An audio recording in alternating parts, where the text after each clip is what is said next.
7টা বেজে গেল। কোথায় ভেবেছিলাম 4টের মধ্যে পৌঁছে যাব, এখনো অনেকটা রাস্তা যেতে হবে।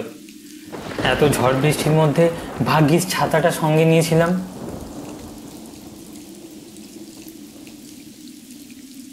দিদা, ও দিদা, দিদা। ঘরের ভেতর থেকে বেরিয়ে আসে এক বৃদ্ধা। বয়সের ভারে শরীরটা সামনের দিকে ঝুঁকে পড়েছে কিছুটা। আরে দাদু ভাই, এতটা দেরি হয়ে গেল। আয় আয় আয়, একদম তো ভিজে গেছিস বাছা। আয় আয়, ভেতরে আয়। আমি কখন থেকে তোর সেই পথ চেয়ে বসে আছি।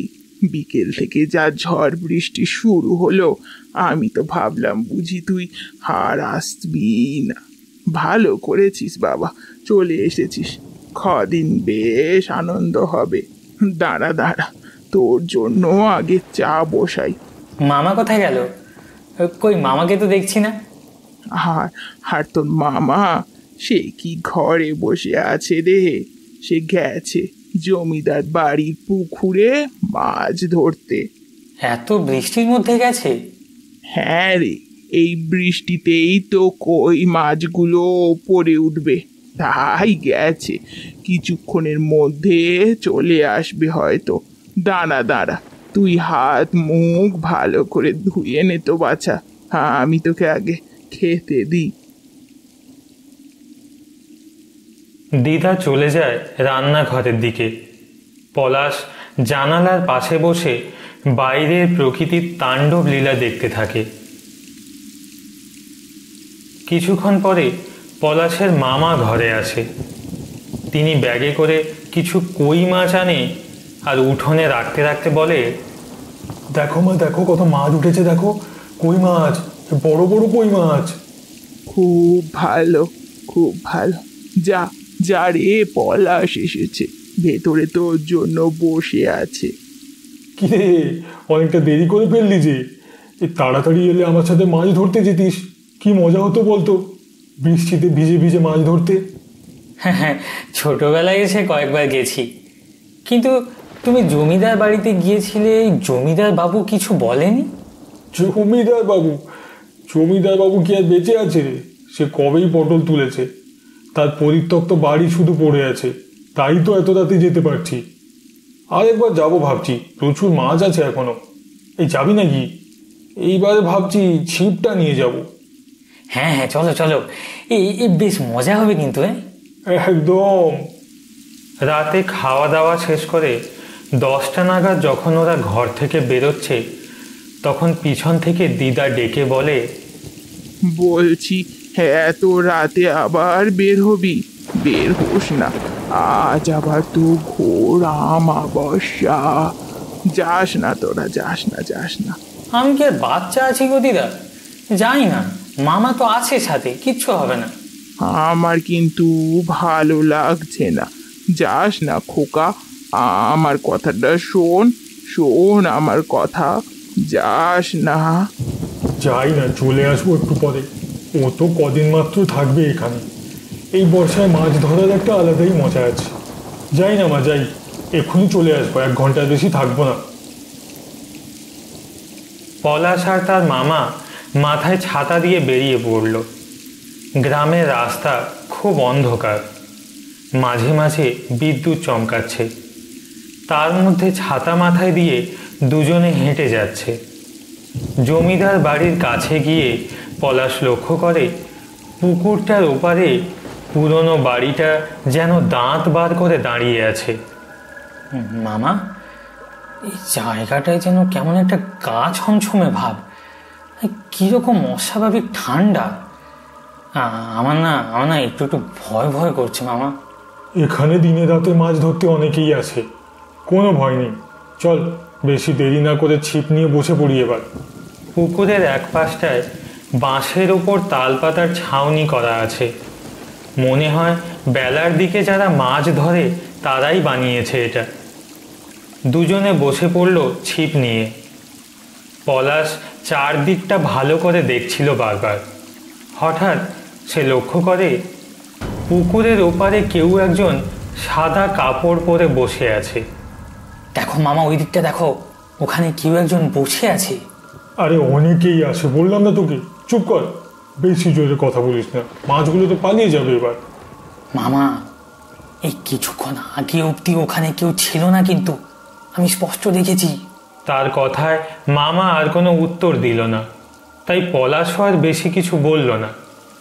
কিছুক্ষণ পর দেখে জলের মধ্যে তোলপাড় শুরু হয়েছে। ছিপে মনে হয় একটা বড় মাছ গেঁথেছে। তারই মধ্যে পলাশ যেন ক্ষণিকের জন্য জলে একটা কারো হাত দেখতে পায়। এ খুব বড় মাছ, খুব বড় মাছ, টান টান, আমার ছিপটা ধরে টান দে রে, একা তুলতে পারছি না। এই ধরছি ধরছি মামা, ধরছি, দাঁড়াও। পলাশ আর পলাশের মামা মিলে ছিপ ধরে টান দিতে যায়, কিন্তু কিছুতেই সেটা টেনে তুলতে পারে না দুজনে মিলে। হঠাৎ করে টাল সামলাতে না পেরে পলাশ দূরে ছিটকে পড়ে, আর পলাশের মামা ছিপের টানে জলে গিয়ে পড়ে। মামা মামা মামা, সাবধানে সাবধানে মামা। পলাশ সাঁতার জানতো না। মামা জলে পড়ে হাবুডুবু খেতে খেতে তলিয়ে যেতে থাকে। পলাশ এদিক ওদিক তাকিয়ে দেখে কেউ কোথাও নেই সাহায্য করবার জন্য। মামা মামা, ও মামা, মামা মামা, শুনতে পাচ্ছ মামা? পুকুরের তোলপাড় বন্ধ হয়ে গেছে, শান্ত হয়েছে জল। বৃষ্টি তখনও পড়ছে এক নাগাড়ে। হঠাৎ পলাশ শুনতে পায় তার পিছন দিক থেকে ডেকে ওঠে একজন। এই তো আমি, চল ঘরে চল। মামা, তুমি উঠেছো? হ্যাঁ, আমি তো ভয় পেয়ে গেছিলাম। চলো চলো চলো, বাড়ি চলো, বাড়ি চলো, আর মাছ ধরে কাজ নেই, চলো। আমার হাতে দেখ কত বড় মাছ। সত্যিই পলাশের মামা হাতে অনেক বড় একটা কাতলা মাছ ধরে দাঁড়িয়ে আছে। অন্ধকারে বৃষ্টিতে ভিজতে ভিজতে দুজনেই চলে আসে বাড়িতে। কি রে, এত রাত করে এলি? কত করে বারণ করলাম, শুনলি না? চিন্তা হচ্ছিল তো। পলাশ দিদাকে ওখানে কি হয়েছে বলতে যাবে, কিন্তু মামা থামিয়ে দিয়ে বলল, তাড়াতাড়ি খেতে দাও তো। আরে, তোকে দেখে যেন কেমন একটা লাগছে। তোর চোখ এত লাল কেন রে? ও কিছু নয়, তুমি খেতে দাও, খিদে পাচ্ছে খুব, খেয়ে দিয়ে আমি ঘুমাবো।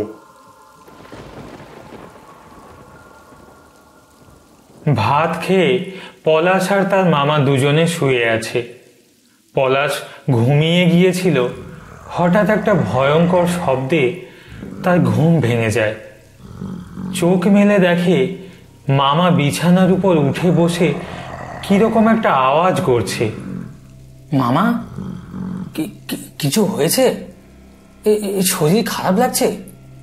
মামা তার কথায় উত্তর না দিয়েই বিছানা ছেড়ে উঠে ঘর থেকে বেরিয়ে যায়। পলাশ তা দেখে ভীষণ ভয় পেয়ে যায়। দৌড়ে পাশের ঘরে গিয়ে দিদাকে সব বলে সে। আমি আমি আমি বলেছিলাম মাছ ধরতে যাস না রে, যাস না, যাস না। এই রাতে ওখানে যেতে বারণ করেছিলাম।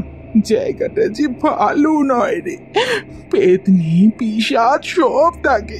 তার ওপর আবার জমিদার বাবু মারা গেছে। বলেছিলাম রে, যাস না, যাস না। পুকুরের পাড়ে আমি একটা সাদা কাপড় পরে কাউকে দেখেছি দিদা। দিদা আর পলাশ উঠোনে বেরিয়ে এসে দেখে তার মামা হেঁটে হেঁটে চলে যাচ্ছে রাস্তা দিয়ে। ও মনে হয় আবারও সেই পুকুরের ধারে যাচ্ছে। চল চল চল, আমার ছেলেটাকে আমাকে বাঁচাতে হবে। তার আগে দাঁড়া, আমি একটু লঙ্কা আর সর্ষে পোড়া নিয়ে নিই। চল চল। দিদা দিদা দিদা, কিছু হবে না তো মামার? হ্যাঁ দিদা? জানি না রে, আমারও ভয় পাচ্ছে ভীষণ। কিন্তু আমার ছেলে, আমি কোনো ক্ষতি হতে দেব না। আমার ছেলে কোনো ক্ষতি হতে দেব না। পুকুরের কাছে পৌঁছে দেখে মামা অজ্ঞান হয়ে পড়ে আছে। মামার দেহ থেকে একটা কালো ধোঁয়া বেরিয়ে একটা বড় হাতের আকার নিয়েছে, আর সেই হাতটা লম্বা হয়ে সোজা চলে যাচ্ছে পুকুরের মধ্যে। এই দৃশ্য দেখে দুজনেই স্তব্ধ। কিছুক্ষণের মধ্যেই সেই হাতটা জল থেকে একটা বড় আকারের মাছ তুলে সোজা মামার মুখে দেয়, আর মামাও সাথে সাথে সেই চোখ বন্ধ অবস্থাতেই কচর মচর করে খেতে থাকে কাঁচা মাছটা। ঠোঁটের দু কষ বেয়ে মাছের রক্ত গড়িয়ে পড়তে থাকে, আর সাথে দূর থেকে একটা মহিলার ভয়ঙ্কর হাসি ভেসে আসছে যেন।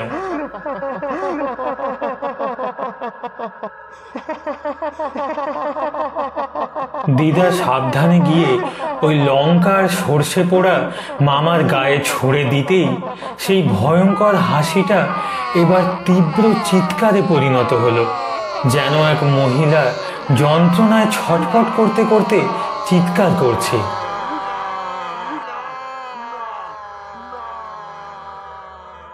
তারপর সব চুপ। পুকুরের জলের মধ্যে একটা বড় সড়ো কিছু পড়ে যাওয়ার আওয়াজ হলো। পলাশ মামার কাছে ছুটে গিয়ে মামাকে ডাকে, মামা মামা মামা উঠে পড়ো, উঠে পড়ো মামা, মামা মামা উঠে পড়ো। আমার কি হয়েছিল? মাথাটা কেমন ঘোরাচ্ছে, গাটাও গোলাচ্ছে, কিরকম বমি বমি পাচ্ছে যেন। সাবধানে চল খোকা, চল চল, তাড়াতাড়ি বাড়ি চল, চল খোকা। পরদিন থেকে মামার গায়ে ধুম জ্বর। জ্বর কিছুতেই সারে না। পলাশ আর তার দিদা সারা রাত ভয়ে ভয়ে জেগে বসে থাকে মামার পাশে।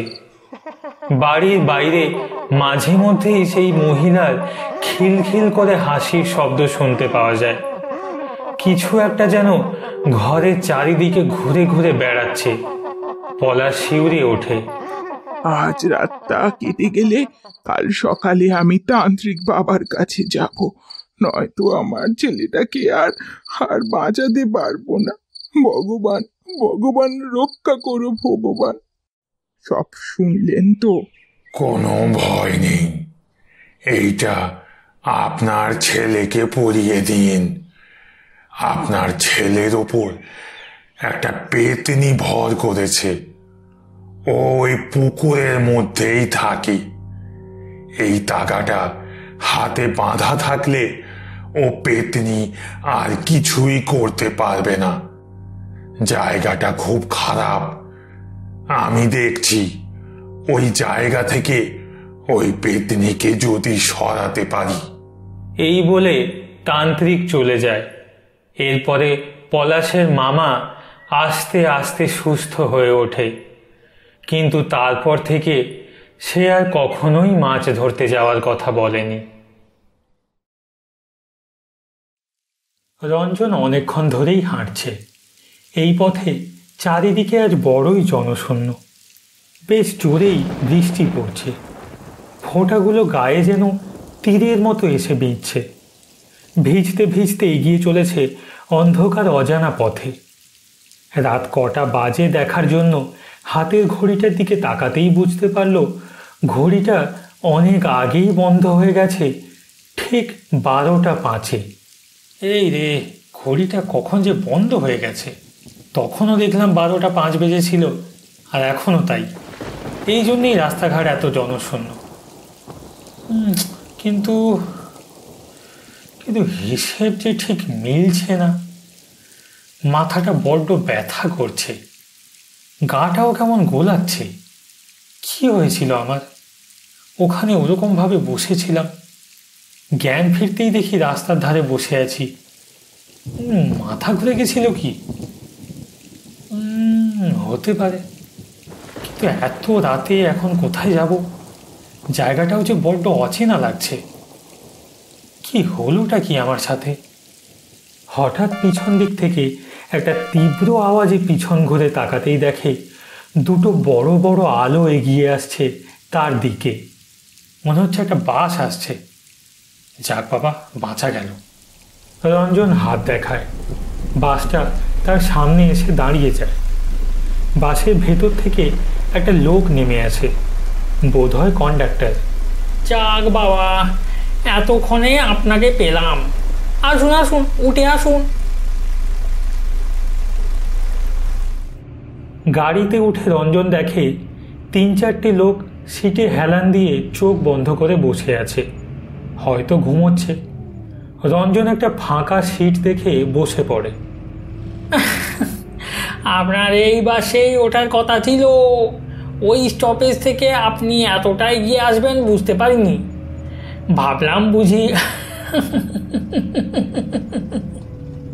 আমি বাসে উঠবো আপনি জানতেন?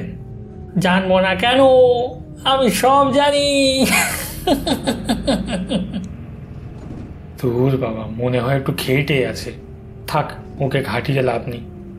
আমাকে পটাশ ফোন নামিয়ে দেবেন বুঝলেন? আর যদি একটু ঘুমিয়ে পড়ি একটু ডেকে দেবেন প্লিজ। শরীরটা আমার একদমই ভালো লাগছে না। চিন্তা নেই, আপনাকে একদম আপনার গন্তব্যস্থলে পৌঁছে দেব। সবে সবে ঘটনাটা ঘটেছে তো, তাই বুঝতে পারছেন না। আপনি ধীরে ধীরে সব বুঝতে পারবেন। যা বাবা, আমি এক বলি আর এ আরেক বলে। মাথায় ছিট আছে মনে হয়। যাই হোক, বড্ড মাথাটা ধরেছে। একটু চোখটা বন্ধ করে শুয়ে থাকি। ঘুমোতে ঘুমোতে হঠাৎ রঞ্জনের ঘুমটা ভেঙে যায়। তার বড্ড ঠান্ডা লাগতে শুরু করেছে। রঞ্জন একটু পাশে ঘাড় ঘোরাতেই দেখে পাশের সিটে একটা কঙ্কাল বসে আছে। কঙ্কালের মুন্ডুটা তারই দিকে ঘোরানো, তাকেই দেখছে। রঞ্জন ধড়ফড় করে উঠে বসে। আবার একবার ওদিকে তাকাতেই দেখে কই কঙ্কাল।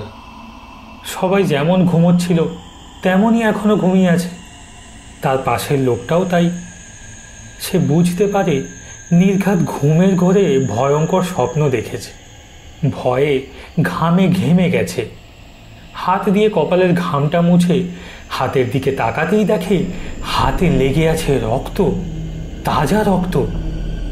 নিজের মাথা থেকে রক্ত গড়িয়ে গড়িয়ে পড়ে তার সাদা শার্ট লাল হয়ে গেছে। আরে এ কি করে হলো?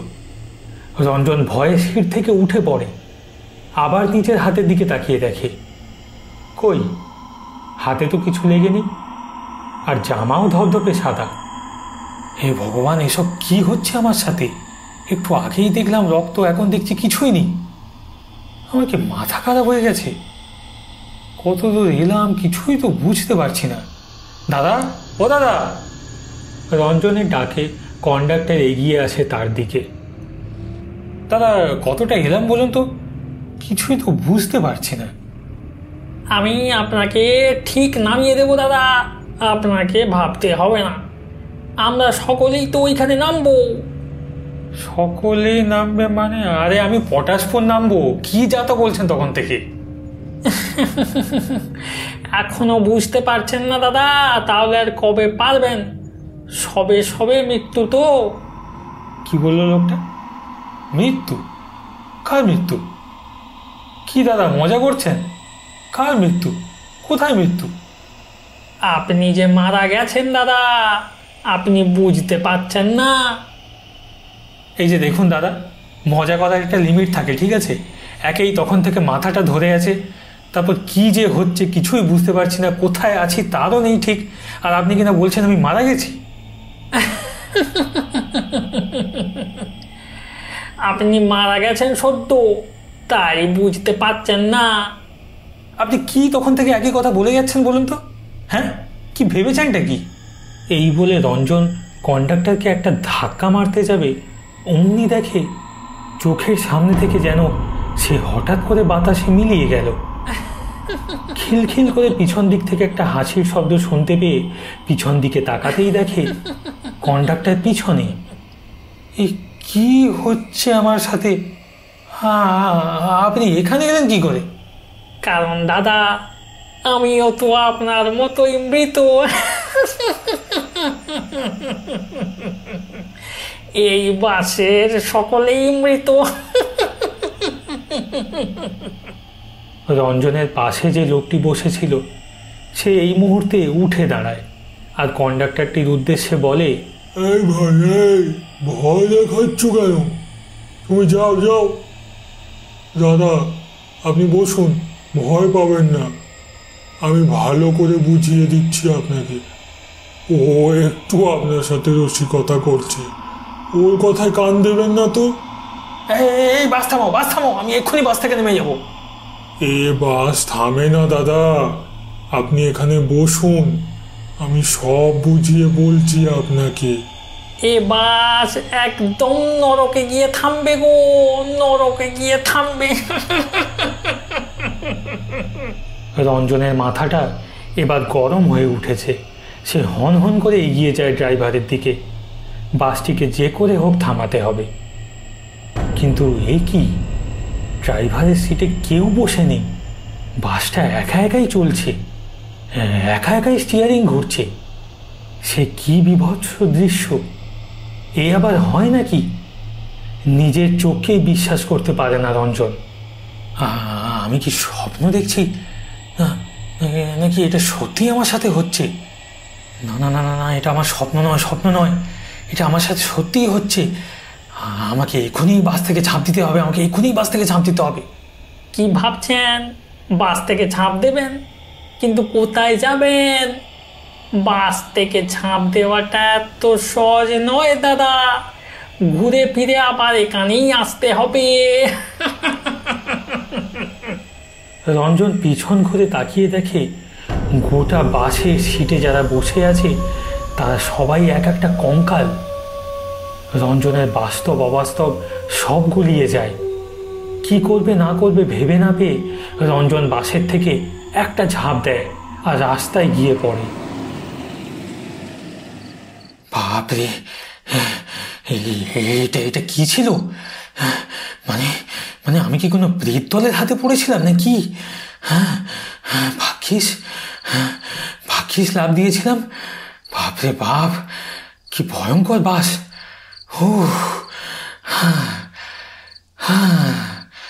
এখন আপাতত নিরাপদ। রাত কটা বাজলো কে জানে, বৃষ্টিটাও বন্ধ হয়ে গেছে। এদিক ওদিক তাকাতেই কিছু দূরে দেখতে পায় একটা লোক রাস্তার পাশে শুয়ে ঘুমোচ্ছে।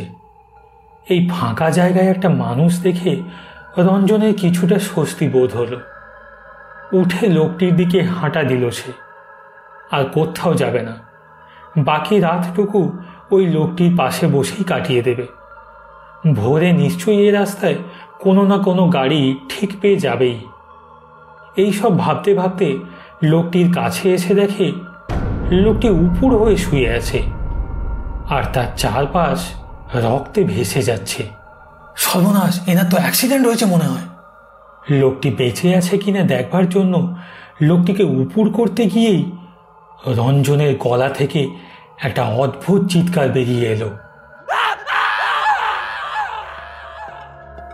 তার সামনে যে বডিটা পড়ে রয়েছে সেটা তারই রক্তমাখা বডি। শরীরের বাম পাশটা পুরো থেঁতলে গেছে। আস্তে আস্তে তার সব কিছু মনে পড়তে থাকে।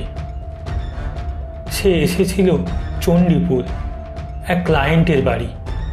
মার্চ মাসের শেষ, কাজের খুব চাপ। এখনও টার্গেট ফুলফিল হয়নি তার এই মাসে। ফেরার সময় খুব জোরে বৃষ্টি নামল। চারদিক কেমন ঝাপসা ধোঁয়ার মতো হয়ে আছে, কিছুই দেখা যাচ্ছে না। বাড়ি থেকে বেরোনোর সময় ছাতাটা নিতে একদমই ভুলে গেছিল রঞ্জন। এসব ভাবতে ভাবতে কখন যে সে মেইন রোডের একদম মাঝ বরাবর চলে আসে খেয়াল করতে পারে না। হঠাৎ একটা লরির তীব্র হর্নের আওয়াজে আর চোখ ঝলসানো হেডলাইটের আলো দেখে চমকে উঠেছে। কিন্তু ততক্ষণে অনেক দেরি হয়ে গেছে। দিক বিদিক শূন্য হয়ে রাস্তার মাঝেই থমকে দাঁড়িয়ে পড়ে রঞ্জন।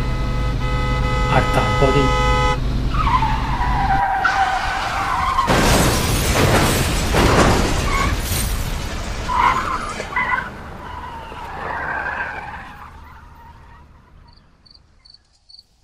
তাহলে এটা স্বপ্ন নয়, সবটাই সত্যি। অ্যাক্সিডেন্ট হয়েছে তার, এখন সে মৃত। ফুটপাতের উপর বসে নিজের থ্যাতলানো শরীরের দিকে তাকিয়ে থাকে সে। মাত্র 31 বছর বয়স তার। এর মধ্যেই সব শেষ। সত্যি জীবনের কি মূল্য, এই আছে এই নেই। আমরা বৃথাই ছোট ছোট জিনিস নিয়ে নিজেদের মধ্যে এত মিথ্যে দ্বন্দ্ব করতে থাকি। মৃত্যুই যে জীবনের একমাত্র সত্যি, সেটা ভুলে যাই। দূরে রাস্তার ওপর ছোট্ট দুটি আলোক বিন্দু আস্তে আস্তে বড় হয়ে এগিয়ে আসছে। রঞ্জন জানে এটা সেই বাসটারই হেডলাইটের আলো। বাসটা তার সামনে এসে থেমে দাঁড়ালো। রঞ্জন উঠে আস্তে আস্তে বাসটির দিকে এগিয়ে গেল।